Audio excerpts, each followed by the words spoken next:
Hello, everyone, and welcome to today's Mirror of Intimacy webinar. I'm Dr. Alexandra Katehakis, and today is Monday, September 11th, and our topic today is brain power. So a few things before we start. I want to remind you to type your questions into the Q&A box, and I'll answer them as we go along. And also to please leave your book reviews or comments on Amazon for Mirror of Intimacy. Let us know what you like about the book, how you use the book, or anything else that you want to share with us that Mirror of Intimacy has provoked for you. I also want to turn your attention to the chat box. If I mention a book or an upcoming event, you'll see information in the chat box on where you can find those resources and also how to get in touch with us at Center for Healthy Sex. If you're watching on YouTube, don't forget to click the subscribe button. You can subscribe to our channel by clicking that button below so you never miss a post.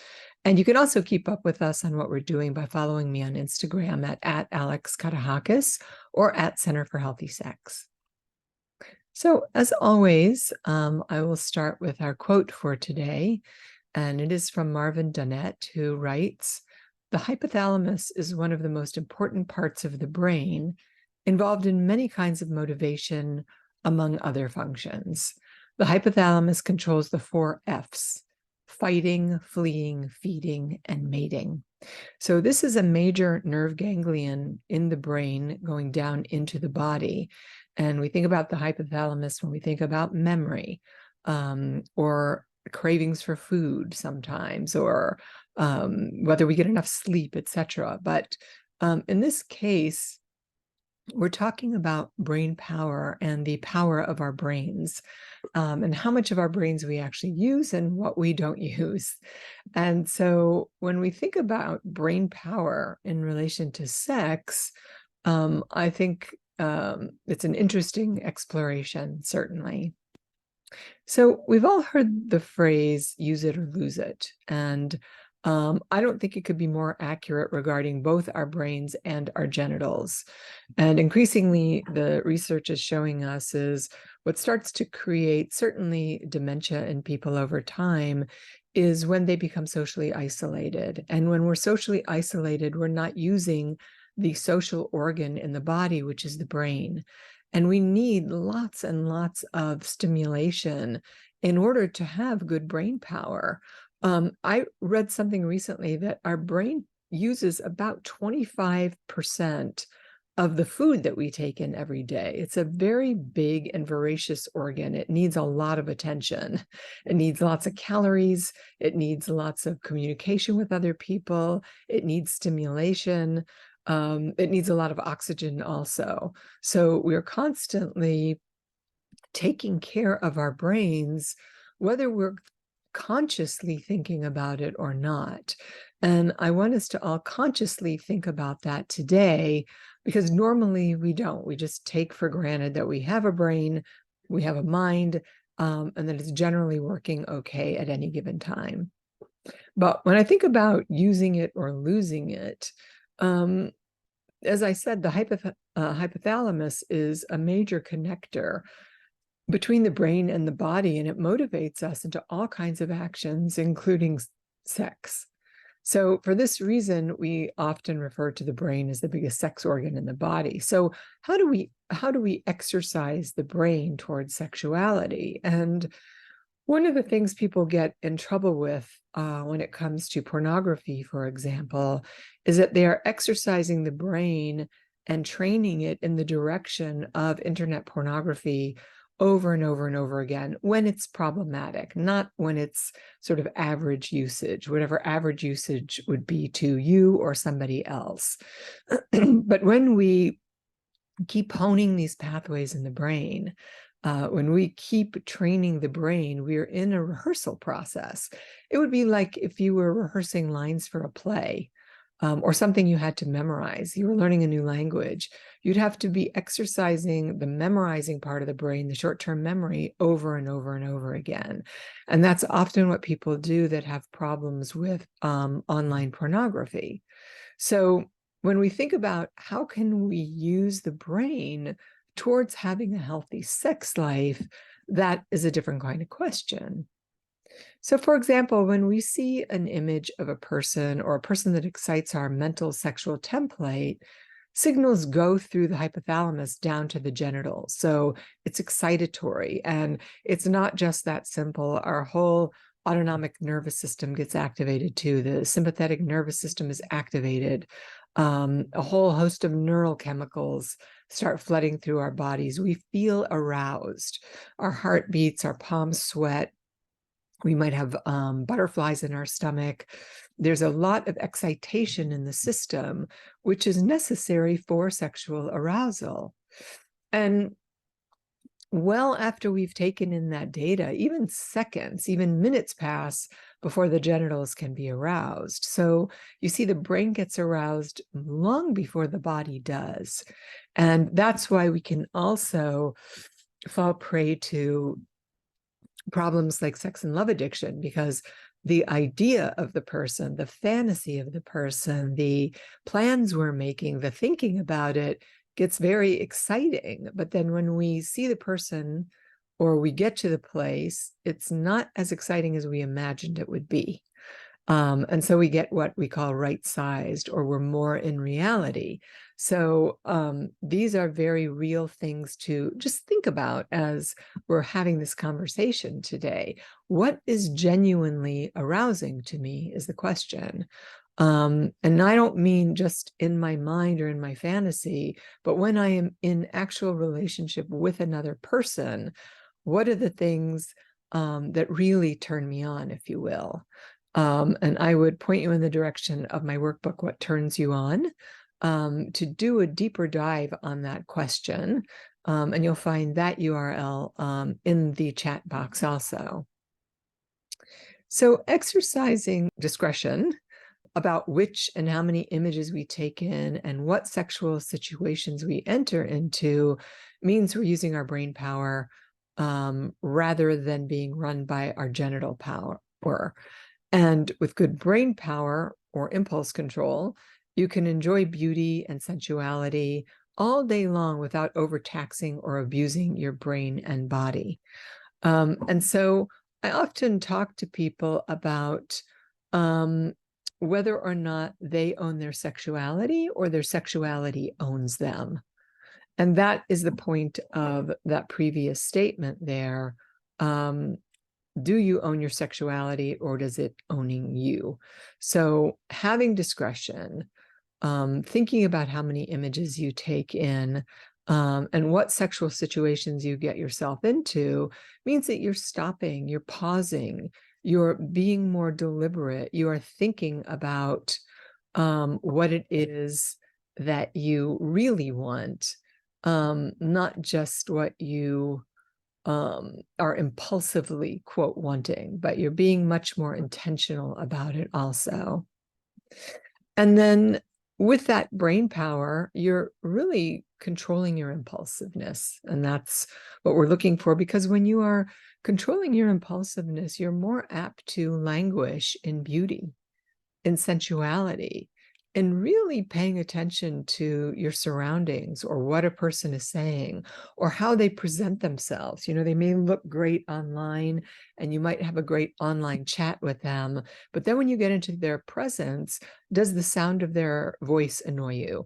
Do you feel more anxious in their presence, or do you feel soothed and calm? And that way, by slowing everything down, you're not overtaxing yourself and you're not abusing yourself, that you're really being discerning about what kind of sexual experience you want to have and with whom.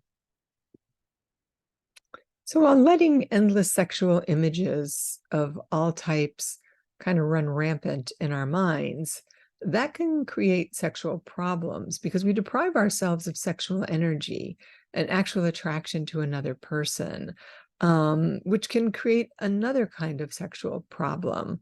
So if we don't use our genitals, meaning if we don't have healthy, regular sexual contact for the purpose of pleasure and connecting with a lover, it can eventually take longer for us to get aroused for sex. And this seems to be especially problematic with people who have been in long-term committed relationships over time. right? They have been, let's say, married for years, or their desire has dropped off and they don't know why. And so they really struggle with, feeling aroused by their partner. And so more sex begets more sex, obviously. So when you don't have sex with your partner regularly, you're not likely going to want to have sex with them with any regularity. So this can be, again, highly problematic for people. Don't just lunge at sex and sexuality. Be intentional about it. That is the message from this webinar and from this post, that you are thinking about, what would a healthy, regular sex life look like for me? For the purposes of pleasure, for the purposes of connection, even for the purposes of exploration, to find out what's really arousing to me, what I like. And to be very mindful about, if you are in a long-term relationship, what goes on that you don't have sex, that you've stopped having sex. And a lot of times it has to do with people feeling like they don't really know what's arousing to them anymore, and they're too ashamed or they're too afraid to talk about it with their partner. And so conversation is absolutely the best way towards having a healthy sex life, really getting into the weeds of what you like, what you want, what's arousing for you, so that you're having these healthy, regular connections with somebody. So remember that your body is your temple, that you don't want to deny yourself pleasure. You want to use it or lose it. And that pleasure can come in many different ways also. And I talk about this a lot, about not getting stuck into that which is performative or that which is penetrative, but to start to explore what sensuality means to you. It's no different than asking yourself, what do I do for fun? What is actually fun for me? Because sometimes we don't know. I was yesterday at a museum with two of my best friends, and we had this really nice lunch in the museum, and it was beautiful. And as I was leaving, I thought, this museum is free. Why don't I come to this museum? And do I even like museums anymore? And are they fun? And which ones do I like? And I couldn't really answer that question. And so I just made a note that next time I have, some free time on a weekend or even a weekday, and I don't know what to do with myself, I'm going to start to construct a list of things that I might want to do, that I might enjoy. And even going to a museum, when you think about using your brain power, using it for your sensuality, museums are evocative. We see things that we love, that are beautiful, or that are exciting or fun, or that we hate even. I remember I once took my nephew to the Guggenheim when he was in high school, and there was an exhibit there that he just could not stand. He felt like he could have done it in his kindergarten art class or something. And we laughed about it, of course. And there was a real moment there for me where he was having a strong opinion about something that was forming and forging his sense of self and what he liked, and what felt good to him. And so that's something I just want to remind us all about today, is that we find activities that we find sensual, that we find fun, playful, beautiful. And all of these components are components of healthy sexuality. Someone writes, what if what turns you on in fantasy is not something you want in reality? Well, I would say that is the truth for many, many people. You have no interest in pursuing it in your daily life, but you enjoy it in porn or mental fantasy. Then I would say that your challenge is to find out what turns you on in actuality, in your daily life. And that's what I'm talking about. What are the things that bring you joy, sensuality, a state, play state, things that make you feel embodied and good about yourself? And are you willing to go the distance to figure that out for yourself? Because we can get lazy just staying in fantasy, just reading erotica or looking at porn. because we think, oh, I just never want to do that. I'm just stimulating my brain. That's all that's going on there. It's sort of, imagine masturbating your neurons in your brain. That's what you're doing. And then when you get in front of a person that you ostensibly love, or a new lover or relationship, it's like, yeah, that's not that interesting, because you're putting your attention someplace else. So this is the challenge that I'm talking about here. It's the difference between fast food and slow food. It's the difference between languishing at a beautiful dinner with friends and laughing, and it's a 2-3 hour dinner, as opposed to something you are gobbling between your door and your car, and you don't have any idea what you just ate, but it was highly salty and tasty and fatty, and you feel satiated, but you don't feel good about yourself.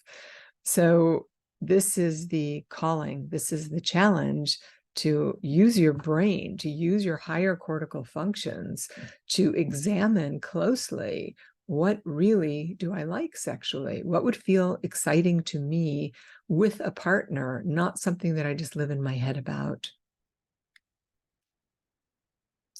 So are you, therefore, then overtaxing your brain and body by looking at too many pornographic images or masturbating compulsively? And are there other ways you let your arousal run you instead of you using your brain power? And that could be with food, shopping, over-exercising, any number of things that become excessive, that have you not attending to yourself and to your needs because you've gotten lazy. And when we get lazy, we create habituated patterns. And when we have habituated patterns, we generally have addiction. So be honest with yourself by looking at your sexual habits and assess whether you're out of control with your sexual behaviors. Or the other side of that is to neglect your sexual behaviors, to neglect your sex life altogether, to the extent where you just don't have a sexuality and you've just given up on it, because the way that you defined it is a way that you don't really like any longer, but you are refusing to figure out what you do like, what would be fun and sensual and enlivening for you.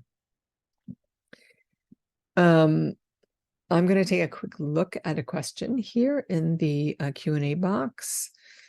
So someone's saying that they had a lot of childhood sexual abuse, and that has distorted their sexual expression, and that they've come a long way in their healing, and saying that they're finally beginning to believe that they can rebuild their sexual expression in reality. And I would say that's beautiful, and congratulations for you for staying the course and working through this, because it's true, you can be, quote, cured, because this is a mind, body, brain matter. We cannot separate our physical pain from the body, from our brains, from our minds. Our brains have pain receptors. Our brains will overactivate those receptors even when they don't need to. And so we have to excavate all of our pain and our suffering in order to let ourselves feel today what we couldn't feel yesterday, to become more neuropsychobiologically integrated. So let's see. My question is, what are your experiences with clients who've had a similar history as I have? And were they able to rebuild a new sense of sexual self? And any insights you may have in this area is greatly appreciated. So yes, as I was saying, I do believe that you can reclaim this part of your sexuality, because to understand this is to understand that, at 5 years old, at that young, the brain, mind, body are not formed yet. They are not. And in fact, today we think that, we're not fully formed until our mid 20s to our early 30s. Our brains and our bodies and the whole system is not fully myelinated, fully put together, so to speak. And so at that age, your brain, mind, body were being programmed in the direction of fear, probably terror, high arousal levels that were probably coupled with shame.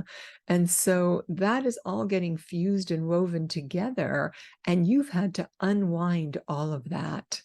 And so I would encourage you to start listening to podcasts. There's one called Curable, that's about chronic pain, but I believe you could probably extrapolate that to chronic abuse. Because the neuroscientists and the people that are on that podcast are talking very distinctly about how important it is to unlock the emotional body in order for the pain body to straighten itself out. So those are the kind of things you can do. Keep reading, keep finding partners also that really honor and trust your boundaries of no. And I would also recommend that you take a look at Dawn Cartwright's website. She does a lot of beautiful workshops on sexual energy. She's a tantric teacher here in Los Angeles. And so I would suggest you look at Dawn's work and see if you can come up with any of the workshops that she offers that would help you connect to yourself and your own sexual energy and what's right for you. And I want to remind you to please put your questions in the Q&A box, not the chat box. Someone's asking about sex addiction, to rewire their brain towards healthy thoughts about sex, porn, and compulsive behaviors. How are they able to determine if it's safe to move forward into a healthy manner? Well, first of all, anybody who's in recovery from sex addiction has to do a lot of work for a long time to look at their past behavior, their current behavior, to understand all the issues that got them to where they are. So there's an enormous amount of work that people have to do. I would say at least a year for them to figure out and to heal from all of the damage that was done to them early on, and then whatever trauma their own sexual behaviors cause them before they can start to move forward. And then once they have emotional sobriety, and they've changed their behaviors, their thought, their characters, they've done the work of the program, in other words, then there are guideposts for them. One of them is my other workbook called Sexual Reflections. And Sexual Reflections is specifically written for people in recovery from sex addiction to consider what was their behavior in their sex addiction. What do they want to do differently? What are they looking at now that's arousing to them? How to include their partner, etc. All right, someone says, I've been single for 6 months, avoiding self-pleasure, but as soon as I give into the urge, I can't help but think of my abuser. Well, then you shouldn't be doing it. This is the only thing that turns me on enough to orgasm. So I think you have not worked through the trauma of being with that abuser. So I would suggest that you work with the sex therapist in order to look at the way that you have fused high intensity danger, physical abuse with sexual arousal. And that's a tricky thing because the sympathetic nervous system is an arousal system. It's the fight flight system. And we have to, and women certainly have to have a certain amount of sympathetic arousal in order to get over the orgasmic threshold. But you're leaving yourself feeling empty afterwards, bad about yourself, sad afterwards, because you're jacking up your neural chemistry in a high dopamine way, and then you're crashing afterwards. So I think this is a deeper therapeutic issue and that you're going to want to seek professional help. Feel free to call our intake line and somebody can talk to you now about whether we can help or we can help you find resources in your community to help you with this. And there are many, many avenues for managing the kind of thing you're talking about, but just repeating it over and over again only serves to create those patterns again, and it makes it harder for you to get out of those patterns. And I just want to be clear, that doesn't mean that if somebody is aroused by BDSM, for example, that they like these sort of high arousal propositions, they have high pain tolerance, that shame and humiliation is super arousing to them. There are ways that you can have that experience that don't leave you feel sad and empty and bad and dirty afterwards. But until you unwind this trauma with this abuser, you won't know where that path is, that you have to continue to replicate this trauma for yourself, and it's not good for you. So remember to be honest with yourself by looking at your sexual habits and assess whether you are out of control with your sexual behaviors, or you're hurting yourself, or you're feeling bad about yourself as well. So also asking yourself, in this case, we heard someone talking about denying their sexual pleasures. And if so, why? And when did that begin? And if you need to share your excuses or fears with somebody, do you need to figure that out for yourself? Do you need to talk to a therapist, as I said, so that you're not alone with these things? So these are places where you can get the resources that we're talking about, or you can start to look at the mind-body experience and put it all together. So this isn't just a psychological issue, and it's not just a physiological issue, that we are holistic creatures, and we have to deal with all of our problems, our traumas, from a holistic point of view. So you have to believe that you can heal 100%. You've got to believe that you can, and then you've got to do the work of healing, which is unlocking your, your pain, your emotions, and things of that nature. So all of that has to be attended to, sometimes with the therapist, sometimes with acupuncture, sometimes with a tantric teacher, sometimes with podcasts.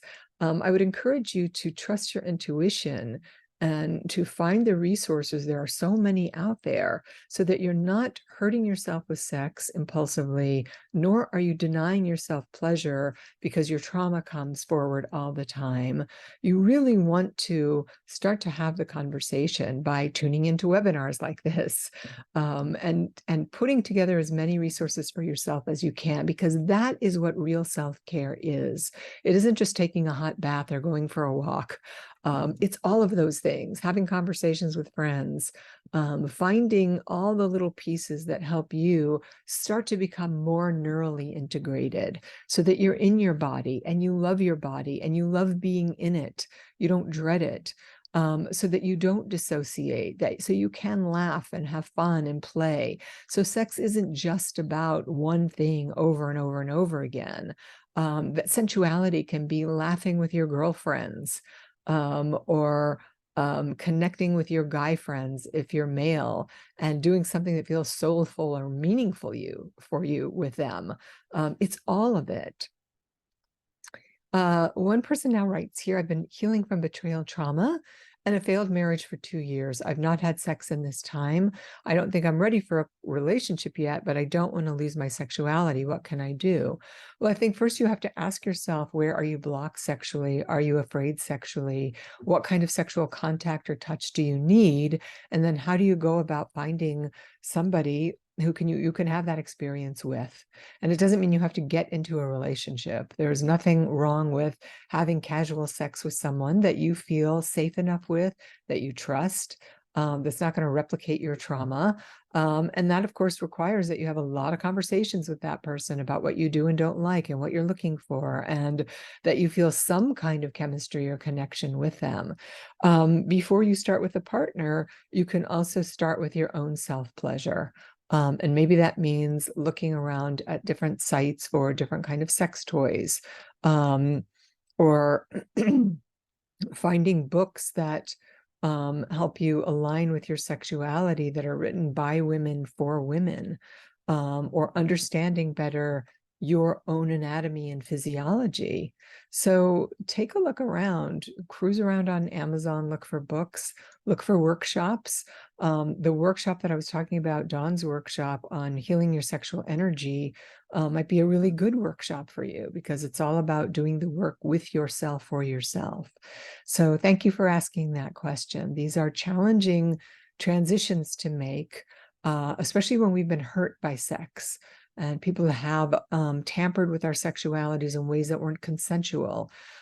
We have to be able to heal that pain. Otherwise, we become resentful and angry and bitter, and we start to create dis-ease in our body, and we don't want that.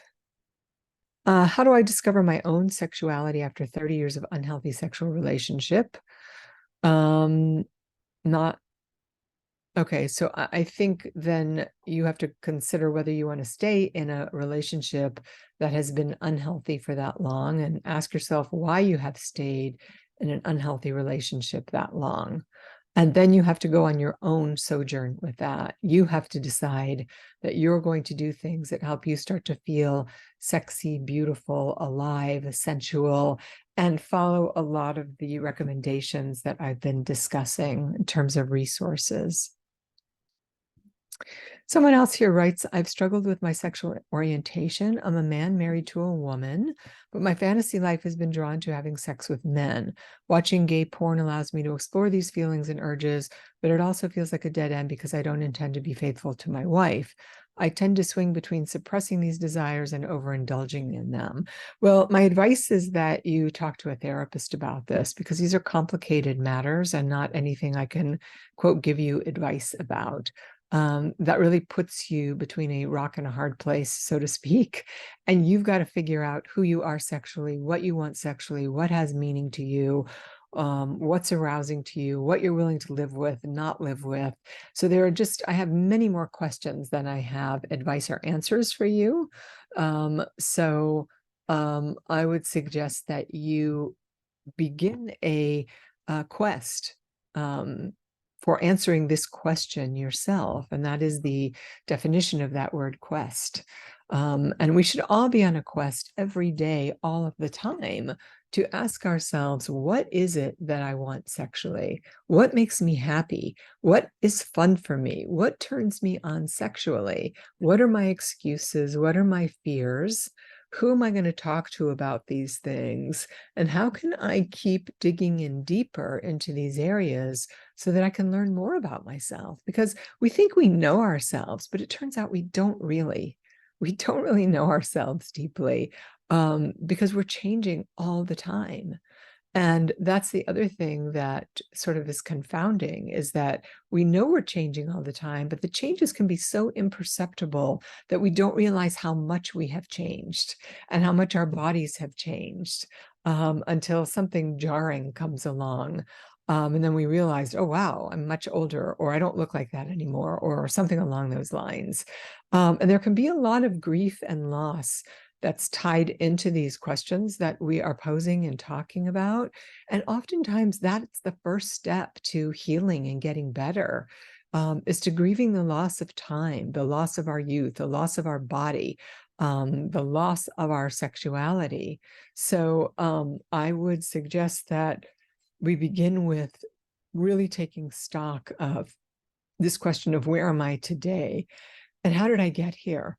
How did I get into a 30-year-old marriage where I'm not happy and have not been happy?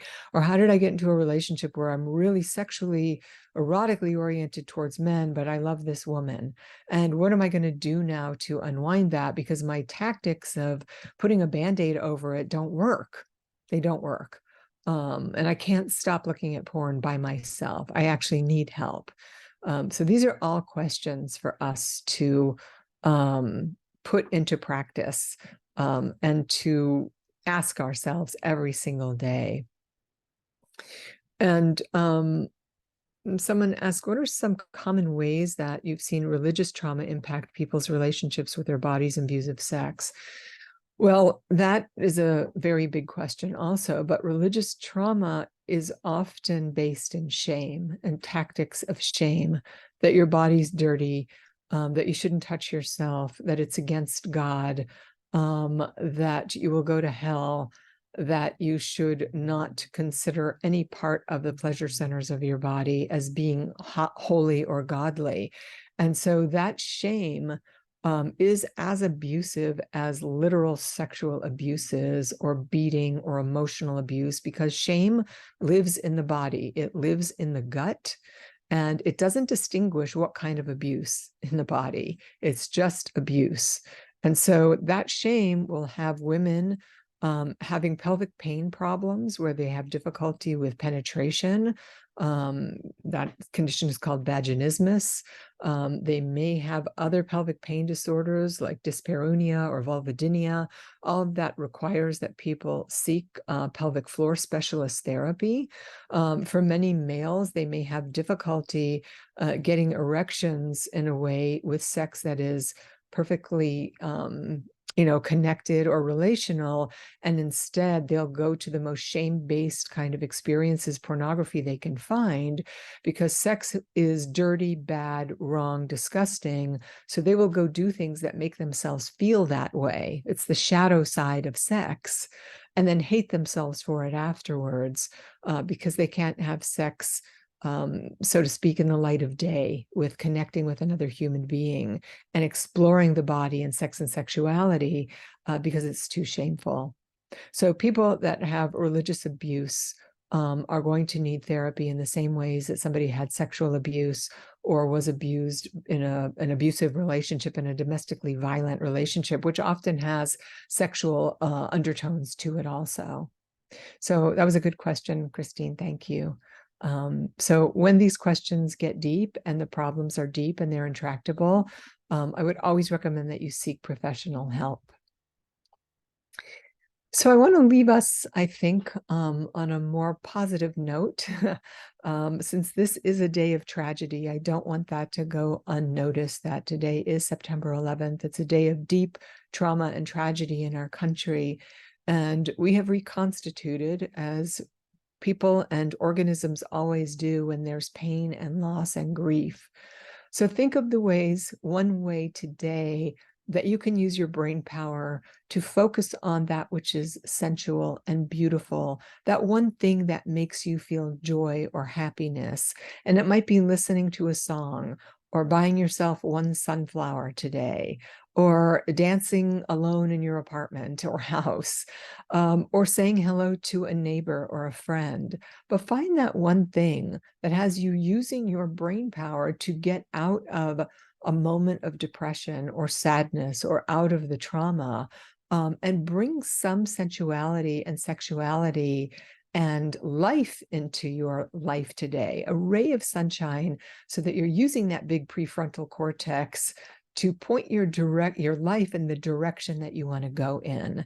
And then use it also to explore some of these books I've mentioned. You may find books that you like better, or workshops or something along that line, a therapist, that's going to help you be a guide towards moving towards the kind of sex life and preferred life you want to have. So I'll leave you here with that thought. I look forward to seeing you in October, and I hope you have a beautiful rest of the summer as we transition into fall. Thank you.